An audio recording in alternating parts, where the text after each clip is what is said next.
Matthew chapter 28, verse 19. If you're of faith and believe the word as it's laid out in the Bible, it reads that believers should go and make disciples of all nations. Multiple times in the Bible, followers are instructed to help spread the word, to preach the gospel. It's the kind of good stuff a Bossier Parish man says he's been led to do, even though he's not a pastor, a preacher, or a church leader, or even able to speak a single word.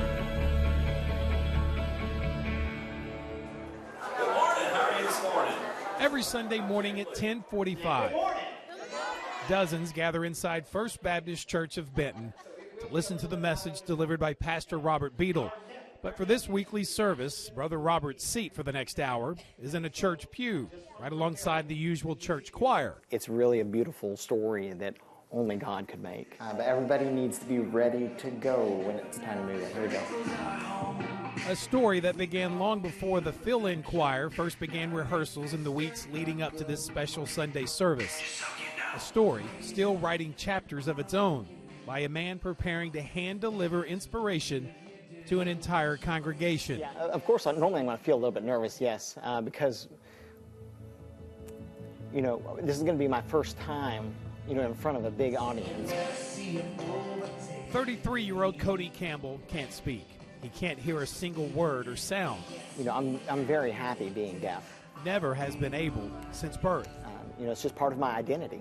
He was just always seemed to have God as a part of his life.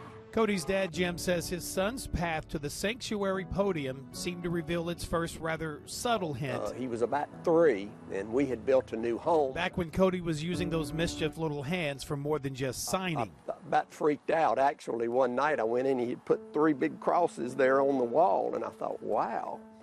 And then as the years passed, Jim says, who needed an alarm clock on Sunday mornings? Always, hey, we're going to church this morning. Are we, what about Wednesday night? What about Sunday night? It's a big day, not just for Cody, but the entire deaf ministry at First Baptist Church. Here at our church, we've had the opportunity to be able to allow the deaf to get involved in so many different things that normally doesn't happen. So they're preparing for many of those in their deaf ministry to lead the church in song. Are you guys ready for a good time today? I just want to prepare you. The music is going to be louder. If you feel some of those things. And Sunday morning, the choir showed that determination and plenty of practice does pay off, even if you're performing to the feel of the beat. And as for Cody's message. My name is Cody. My last name is Campbell. My sermon's going to be about the wisdom of man and the foolishness of men. The foolish man built his house on the sand, and the wise man built his house on the rock. The wise man, he looked around. He found a rock to build his house on, a strong foundation. Because rock beats scissors and sand any day of the week, and twice on Sundays. No one can lay a foundation which is laid except for Jesus Christ himself. He's the rock. That means that we have to choose either to follow Jesus, and he's the rock, or follow the world with no support, which is like the sand. Not surprising, Cody has shied away from very little in his young lifetime. When he was young, we rode motorcycles together. And still do. And he's jumped into the cockpit of an airplane, got certified in scuba diving, and has always loved music, despite not being able to audibly enjoy a single beat of it. I'm just proud of him for those things, just being a follower of Christ. And as a parent, Jim is also thrilled his then teenage son was never hit by a car while fetching buggies. He said, Dad, you remember back at Brookshire's? And I said, yeah. He said, you remember that name they called me? Yes. Many of the workers call me the Flash. Fast and always aware of his surroundings. And honestly, if I had to say something to folks out here as a whole, a lot of handicapped, so-called handicapped people, we handicap them. We don't give them a chance. I have a deaf wife. Her name is Melissa. Cody married one of his lifelong friends who he first met back in grade school. They're sharing this special day together as well. Melissa in the choir, Cody sharing God's Word. I love both of my kids a lot. And then both sharing a life together with boys Zachary and Daniel.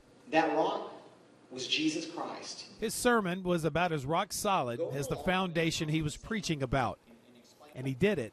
It's like, kind of like a silent world. In a world without a human sense many of us often take for granted. In a world full of others just like Cody, who either want to lead, belong, or just listen to a message that may have otherwise gone unheard. Only 2% of the deaf in the world even experience hearing the gospel one time. That's 2%. So that means that there's a big need in the world, to reach out and touch the deaf community. Good job. And on this day, he reached far more than just the deaf community. His actions alone, whether you're a believer or not, speaks volumes about what you can do in life, even if speaking isn't one of them. God has the power. If he wants it, it will be successful. It doesn't matter what it is. It doesn't matter what he says, just follow him, and he'll be successful. I trust him. Good job. Good job. He said it's not me, it's God. I know. And the church does an incredible job welcoming all, including the deaf in our communities. And they have a big fundraiser on tap to raise money for their Open Hands Deaf Services Program. You can look that up right there on Facebook. It's their Leap of Love 2018 fundraiser. You could find yourself jumping out of an airplane. Who doesn't want to jump out of a perfectly good airplane? Cody's wife, Melissa, she is deaf. Their children are hearing, so that creates a unique situation, giving those children enough verbal communication in the home. It's something I haven't really talked much about in all the years I've done this, and I can sort of appreciate what he's going through. No way can I, because I can hear you perfectly, just like this. I am completely deaf in my right ear. It's never worked. There's a dead nerve ending. It's like plugging in a TV and the channel doesn't come on. It just doesn't work. So a lot of times if I'm driving someone over here, there's frustrations I go through to deal with that, but this has truly motivated me to learn sign language simply because what respect that gives the person who can't hear, that you took time to learn the language.